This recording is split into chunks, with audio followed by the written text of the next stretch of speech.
सुबह की कोमल रोशनी खिड़की से अंदर आ रही थी, लेकिन कमरा उदासी और खामोशी से भरा था। एक मासूम बच्चा अली पीले चेहरे के साथ बिस्तर पर लेटा था। उसकी आंखों में थकावट और कमजोरी साफ दिखाई दे रही थी। उसकी माँ फातिमा उसके बगल में बैठी थी, उसके हाथों को अपने हाथों में पकड़े हुए उसका माथा चूम रही थी। उसकी आंखों में बेबसी के आंसू थे, लेकिन चेहरे पर मुस्कान थी, ताकि उसका बेटा किसी भी तरह से उसके दुख को महसूस न करे। अली एक खतरनाक बीमारी से पीड़ित था, जिसका इलाज महंगा और कठिन था। डॉक्टरों ने कहा था कि अगर तुरंत इलाज शुरू नहीं किया गया तो उसके बचने की संभावना कम होगी। यह सुनकर फातिमा का दिल कांप उठा, लेकिन उसने हिम्मत नहीं हारी। वह एक गरीब लेकिन साहसी महिला थी, जिसके पति की कई साल पहले एक दुर्घटना में मृत्यु हो गई थी।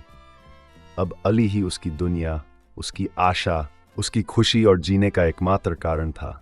उन्होंने अस्पताल के विभिन्न कमरों में खोजबीन की तथा हर संभव मदद पाने की कोशिश की, लेकिन कोई उम्मीद नहीं दिखी। वह एक छोटे से गांव में रहती थी, जहां लोग स्वयं संकट में थे, लेकिन वह जानती थी कि वह किसी भी कीमत पर अपने बेटे को बचाएगी, भले ही इसके लिए उसे अपनी जान ही क्यों न देनी पड़े। अली के इलाज के लिए पैसे का इंतजाम करना मुश्किल था।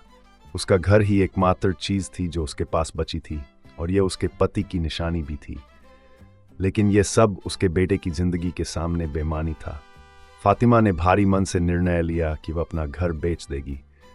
यह निर्णय लेना आसान नहीं था, लेकिन उसे किसी बात की परवाह नहीं थी। अली का जीवन ही उसके लिए सब कुछ था। वह एक स्थानीय मकान मालिक के पास गई और अपना मकान बेचने का अनुरोध किया। मकान मालिक ने उसकी मंशा समझ ली और कहा, यह घर ही तुम्हारा एकमात्र आश्रय है, तुम कहाँ जाओगी? फातिमा की आंखों में आंसू आ गए, लेकिन उन्होंने दृढ़ निश्चय के साथ कहा, जब तक मेरा बेटा सुरक्षित है मैं कहीं भी रहूंगी, लेकिन अगर वह सुरक्षित नहीं है तो यह घर मेरे किसी काम का नहीं है।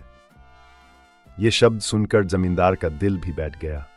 वह जानता था कि एक मां के लिए उसका बच्चा ही सब कुछ होता है। उन्होंने घर का खर्च उठाया और इलाज के लिए कुछ अतिरिक्त पैसे भी दिए। फातिमा की आंखों में कृतज्ञता के आंसू भर आए। पैसे मिलते ही फातिमा तुरंत अली को अस्पताल ले गई। डॉक्टरों ने तत्काल उपचार शुरू कर दिया।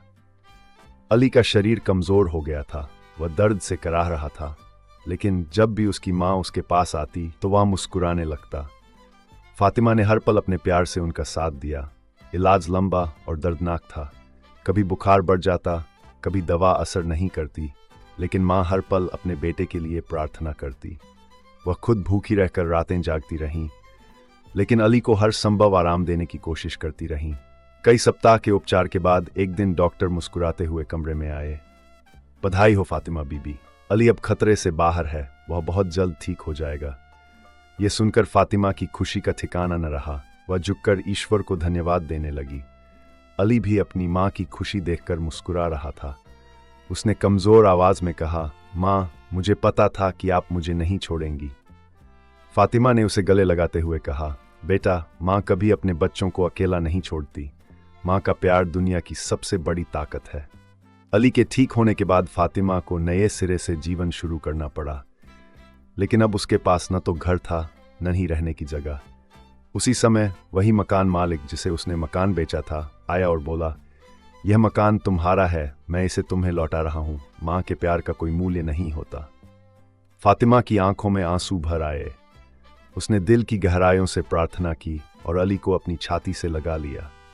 अब उसे पता चल गया था कि जीवन की परीक्षाएं कठिन हैं, लेकिन मां का प्यार हर कठिनाई पर विजय पा सकता है।